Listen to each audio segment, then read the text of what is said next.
Welcome to Morning Message for September the 8th, 2020.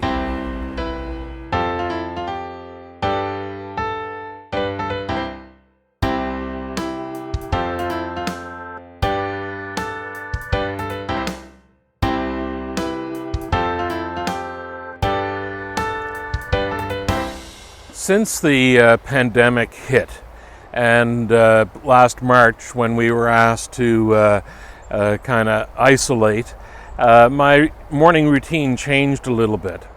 I still got up and made a pot of coffee and burnt a piece of bread and called it toast, but then after that I sat in that window right behind me. There's a chair just inside of there, and I've sat in that chair, eaten my toast, drank my coffee, thought about what I was going to do for the morning message that day, but I also got to look out over our backyard, and I've really enjoyed that. It's been kind of fascinating, and perhaps there's as many birds this year as there have been in previous years. I just never noticed, but it seems to me as though there's more birds than usual. I have noticed over the years that the starlings and the crows fight over air supremacy in our yard, and this is the first year in a long time that the crows actually won.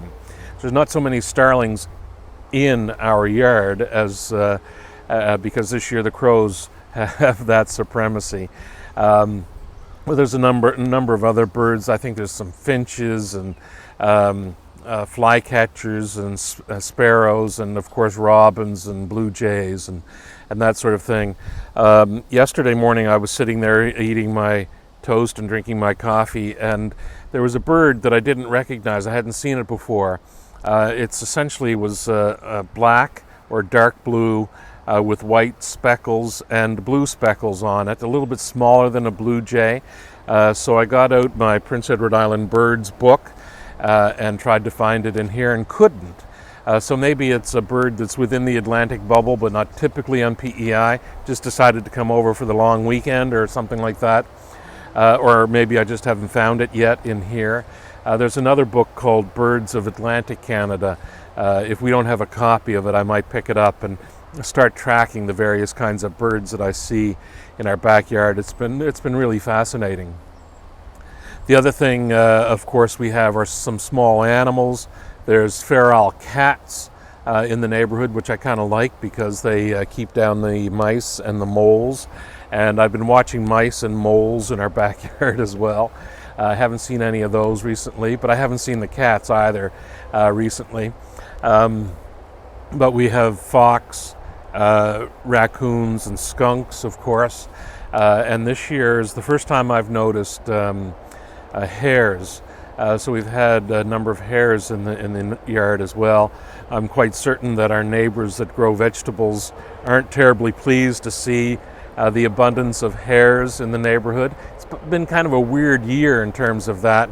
I've seen hares everywhere I've gone in PEI. We spent some time in Brudenell and we spent some time in Lakeside, and there were hares around us the whole time.